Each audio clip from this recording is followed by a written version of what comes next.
तरीके से यह इलेक्शन जो रखा था,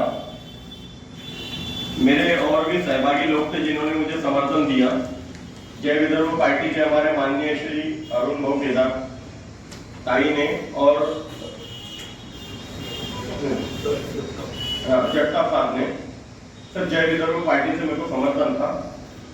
कुंडी बहुजन स्वराज्य पार्टी से मुझे टिकट दी गई थी क्योंकि हमारे आदरणीय श्री दत्तात्रेय जी ठाकरे और सभी पत्रकार भाई बहनों को मैं निवेदन करना चाहता हूँ और आभार मानता हूँ कि मुझे इनफैक्ट आज जो मौका मिला है वो आप लोग के माध्यम से लोकतंत्र में जो देश में बोलने का जो मौका है, वो चौथा स्तंभ जो होता है हमारा मीडिया, उसके माध्यम से हम अपनी बात लोगों तक पहुंचा सकते हैं। आज की जो सिचुएशन है वो सिचुएशन इतनी कड़ी और इतनी गंभीर रखी गई है कि ये लोकसभा जो चुनाव है, ये चुनाव एक डमी चुनाव बनाया गया था।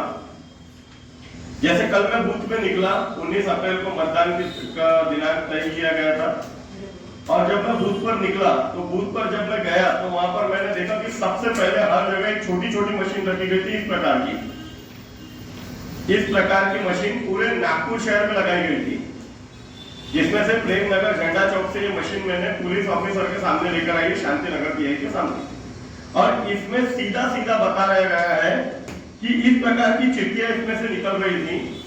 एक सॉफ्टवेयर लॉन्च किया गया और वो सॉफ्टवेयर जो है वो सभी बूथों के कार्यकर्ताओं को उसका लिंक दिया गया है मोबाइलों में, और मोबाइल से इस मशीन को पूरी तरह से अटैच किया गया और इससे सीधा सीधा पर्ची निकाली गई।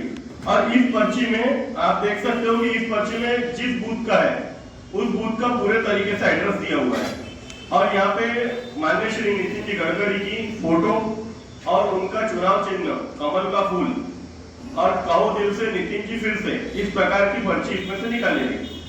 तो मैं पूछना चाहता हूं कि जब कोड ऑफ कंडक्ट के अंतर्गत किसी को भी 48 आवर्स से पहले ही प्रचार बंद कर दिया जाता है पूरे तरीके से, तो ये इस तरीके की जब पर्चियां निकाली गई तो ये सीधा सीधा है कि कोड ऑफ कंडक्ट का जो है उल्लंघन किया गया और इस प्रकार की चिट्ठियां निकाल करके सीधा बताया गया कि ये प्रचार है कि ये चिट्ठी निकल रही है, आप लोग जाइए और जा करके सीधा कमल का बटन दबाइए और बीजेपी को वोट दीजिए। तो मैं पूछना चाहता हूं कि ये लोकतंत्रात्मक जो देश है, यहाँ पे लोगों को ही रखा है, सिर्फ तंत्र तो पूरा यही लोग चला रहे हैं। तो लोकतंत्रात्मक देश में से हमारी जो है लोकतंत्र की पूरी तरीके से हत्या कर दी गई, हमारे संविधान की पूरे तरीके से हत्या कर दी गई। जब अभी से इन लोगों का इस प्रकार चल रहा है तो आगे जब ये पार्टी में जब सत्ता में आते हैं तो ये किस प्रकार से हंगामा करेंगे, इसका अनुमान पूरी जनता लगा सकती है। उसके वो जैसे कोई नागरिक वहां पर आया तो वो उसका आधार कार्ड नंबर डालते थे वहां पे या उसका बूथ का नंबर डालते थे, तो उसकी सीधी ऐसी चिट्ठी बन करके आती थी, सीधी ऐसी चिट्ठी निकल करके आती थी। तो ये उनके मोबाइलों से अटैच था, ये उनके मोबाइल से अटैच था। जब हमने उनसे मांगने की कोशिश की तो उन्होंने बोला नहीं इसका सर्वर अभी डाउन हो गया, अभी उसका सर्वर नहीं चल रहा है, इस प्रकार की हमको प्रतिसाद दिया गया। आप उस सॉफ्टवेयर में जो है वो भी आप देख सकते हो कि किस तरीके से वो सॉफ्टवेयर था और किस तरीके से मोबाइलों में वो दिया गया था। ये हमने वहाँ के एक नागरिक की फोटो खींची हुई है, ये भी आप देख सकते हो। क्या नाम है ये सॉफ्टवेयर का?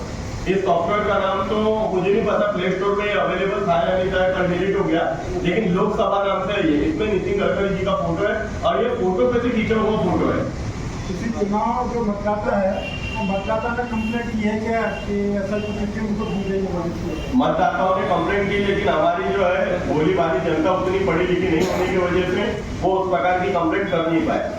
उनको बेचारों को ऐसा लग रहा था कि बस इनको जाना है और हमको वोट देकर के आना है, और ये सीधा सीधा मार्गदर्शन दिया जा रहा था और हमको देख करके लोग भग गए। जो वहाँ जो लोगों को भड़का रहे थे वो